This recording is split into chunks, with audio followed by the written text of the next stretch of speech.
12 October 2025 ঢাকার কলাবাগান এলাকার বাসিন্দা তাসলিমা বাসায় বসে মেয়েদের সঙ্গে টিভি দেখছিলেন।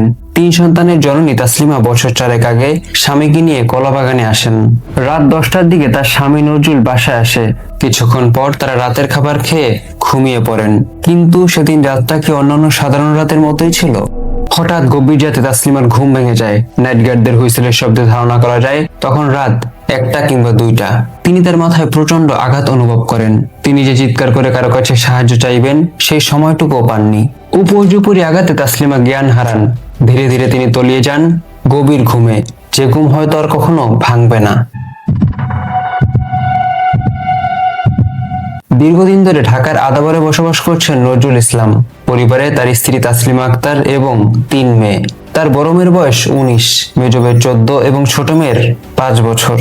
নজরুল আদাবরে কাপড়ের ব্যবসা করতেন। স্থানীয় বাজারে তার বেশ কয়েকটি দোকান ছিল।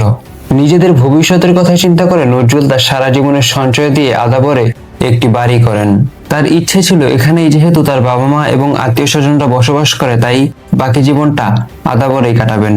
কিন্তু তার সিদ্ধান্তে আপত্তি জানান তার স্ত্রী তাসলিমা আক্তার। তিনি বলেন মেয়েদের লেখাপড়া এবং ভবিষ্যতের কথা চিন্তা করে তাদের মিরপুর বা ধানমন্ডির দিকে যাওয়া উচিত। কিছুদিন পর তাসলিমা তার ভাইয়ের সাথে কথা বলে কলাবাগানে একটি বাসা ঠিক করেন।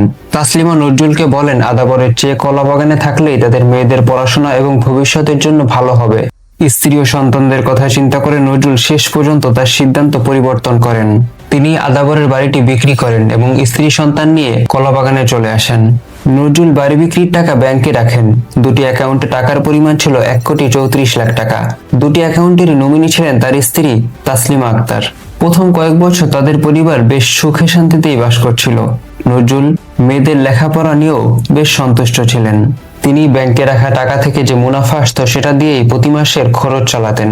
কিন্তু ধীরে ধীরে নজরুলের মনে সন্দেহ দানা বাঁধতে শুরু করে। তার ধারণা হয় তার স্ত্রী তাসলিমা পরকীয়া করছে। সন্দেহ থেকেই তাদের মধ্যে পারিবারিক বিরোধ এবং অশান্তি শুরু হয়। নজরুল এ নিয়ে তাসলিমার সঙ্গে প্রায় ঝগড়া করত। নিজের সন্দেহ এবং পারিবারিক অশান্তির জেরে নজরুল একসময় মাদকাসক্ত হয়ে পড়েন। গভীর রাতে মাতাল হয়ে বাড়ি ফেরা যেন তার নিত্যদিনের বিষয় হয়ে দাঁড়িয়েছিল। তখন অর্ধ অচেতন অবস্থায় নজরুল মেয়েদের সামনেই তাসলিমার গায়ে হাত তুলত। তাসলিমা বুঝতে পারেন মেয়েরা এসব দেখলে তাদের মানসিক বিকাশ ব্যাহত হতে পারে। তিনি তার ছোট মেয়েকে মায়ের কাছে পাঠিয়ে দেন। এদিকে মাদকাসক্ত হওয়ার পর নজরুলের মানসিক অবস্থা আরো খারাপ হতে শুরু করে। তার মনে নতুন সন্দেহ দানা বাঁধতে থাকে। তার ধারণা হয় তার স্ত্রী যেহেতু তার ব্যাংক অ্যাকাউন্টের নমিনি, তাই সে টাকাগুলো নিয়ে যাবে এবং পরকীয়া প্রেমিককে নিয়ে পালিয়ে যাবে। এ নিয়ে তাসলিমার সঙ্গে তার বেশ কয়েকবার কথা কাটাকাটিও হয়। শেষ পর্যন্ত নজরুল একটি পরিকল্পনা করেন, যে পরিকল্পনা শুধু তাদেরকেই না, তাদের সন্তানদেরকেও পৌঁছে দেবে এক ভয়াবহ বিপর্যয়ের মুখে। 12 সেপ্টেম্বর 2025 নজরুল রাত 10টার দিকে বাসায় ফেরেন। এরপর তারা রাতের খাবার খেয়ে ঘুমিয়ে পড়ে। কিন্তু নজরুলের চোখে যেন ঘুম নেই, কারণ তার মনে উকি দিচ্ছে অন্য চিন্তা। ধীরে ধীরে রাত গভীর হয়। নজরুল পাশে তাকিয়ে দেখেন তার স্ত্রী তাসলিমা অঘরে ঘুমাচ্ছে।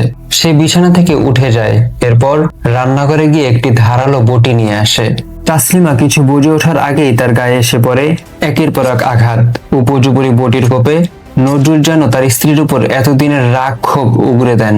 তাদের মেয়েরা অন্য রুমে থাকায় তাদের অগোচরে কি হচ্ছে সেটা তারা ঘুণাক্ষরেও টের পায়নি। মৃত্যু নিশ্চিত হওয়ার পর নজরুল তাসলিমার দেহ লুকানোর উপায় খুঁজতে থাকে। তাদের বাসা 6 তলায় হওয়ায় তাসলিমার মৃতদেহ নিচে নামিয়ে গুম করার মতো উপায় তার কাছে ছিল না। তাছাড়া নিচে থাকা দারোয়ানের টের পাওয়ার সম্ভাবনাও প্রবল ছিল। কিছুক্ষণ পর নজরুলের মাথায় এক অভিনব চিন্তা আসে। সে তাসলিমার দেহ চাদর দিয়ে পেঁচিয়ে তাদের বাসার ডিপ ফ্রিজে রেখে দেয়। এরপর তার উপর মাছ মাংসের ব্যাগ রাখে, যাতে উপর থেকে কেউ দেখতে না পারে।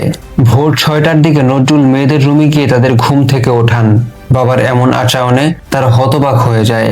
নজরুল মেয়েদের বলেন, তোমার মা অন্য কারোর সাথে পালিয়ে গেছে, আমি তাকে খুঁজতে যাচ্ছি। তোমাদের বাসায় একা রাখা সেফ না, তাই তোমাদের নানা বাড়িতে দিয়ে আসবো। নজরুলের মেয়েদের বাবার কথায় সম্মতি দেওয়া ছাড়া কোনো উপায় ছিল না। কিছুক্ষণ পর তারা বাবার সঙ্গে নানা বাড়ির উদ্দেশ্যে রওনা হয়। তাসলিমার বাড়ি ছিল গাজীপুরে, কিন্তু নজরুল তার মেয়েদেরকে আদাবরে তাদের ফুফুর বাড়িতে নিয়ে যায়। এরপর সেখান থেকে সে চলে আসে। 13 অক্টোবর পুরো দিন পেরিয়ে গেলেও মেয়েরা তার বাবার সঙ্গে যোগাযোগ করতে পারেনি। নজরুলের এমন আচরণে তার বড় মেয়ের সন্দেহ হয়। তৎক্ষণাৎ সে তার মামাকে ফোন করে পুরো ঘটনা খুলে বলে। সেদিন রাত 11টায় তাসলিমার ভাই পুলিশ নিয়ে তাদের বাসায় হাজির হন। তাদের সঙ্গে তাসলিমার মেয়েরাও ছিল। তারা পুরো বাসা খুঁজে তাসলিমার চিহ্নটুকুও খুঁজে পায়নি, এমনকি বাসা থেকে পালিয়ে যাবার মতো কোনো আলামত খুঁজে পাওয়া যায়নি। পুলিশের এক কনস্টেবল তাদের বাড়ি সার্চ করার সময় তাদের ডিপ ফ্রিজ খোলে। এ সময় সেদিকে নজর পড়ে তাসলিমার বড় মেয়ের। সে বলে তাদের ফ্রিজে খুবই অল্প মাছ মাংস ছিল, তাই এত উঁচু হয়ে থাকার কথা না। তার কথার সূত্র ধরেই পুলিশ উপরের ব্যাগগুলো সরিয়ে ফেলে। এরপর সেখানেই আবিষ্কার হয় তাসলিমার চাদরবন্দি মরদেহ।